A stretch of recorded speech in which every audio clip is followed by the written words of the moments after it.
Did you know just by being aware of these two mindsets, you can drastically improve how you find solutions and lower stress? I'm Chris Chapman. Join me for this collab hack.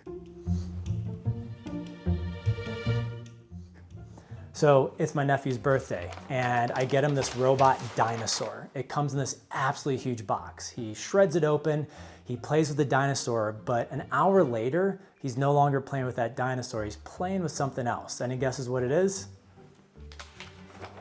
Well, if you guessed the box, you're right. But why is this? What's going on? Well, there's two different mindsets in play here. When kids look at this box, they see endless possibilities. They see that it become a rocket ship, a fort, a trap for trolls. Adults look at the same box, but with a far more narrow lens, seeing it as more of a practical use for something like being a container. There's two different mindsets going on here. What's happening is that kids are far better in their expansive thinking and adults are far better in their reductive thinking. And when this goes problematic is when these two mindsets start to kind of compete for the same space. Let me show you what I'm talking about. Maybe you've been in a meeting and you're coming up with ideas and people keep killing them. Or maybe you are the person in that same meeting that is shooting down the ideas with good reason. This is frustrating for everybody because again, when these two mindsets compete for the same time and space, this is where shit goes sideways. The frustration puts us into a stress response. This releases cortisol, which causes things like anxiety and fatigue. However, there is a better way. If we can separate these two out with intention and attention, we can navigate in and out of them and find far better problem solving. We can actually solve better together.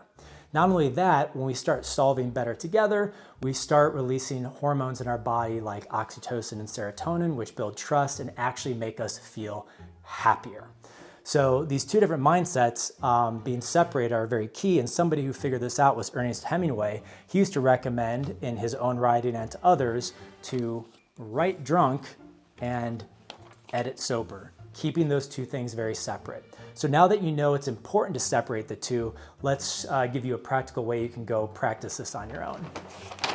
Let's say you're going to be going on a trip and you're going to collaborate with somebody on this. First, state that you're going to be expansive and come up with a big list. Don't pause or judge it, just come up with a very big list expansively.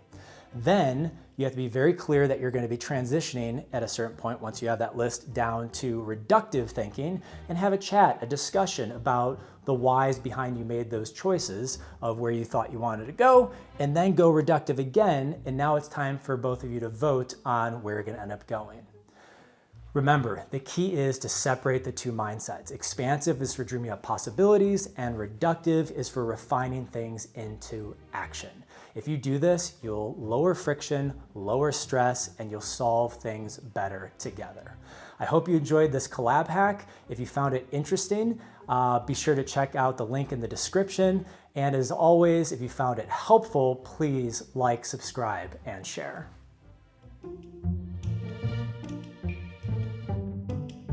Ah, fucking did it.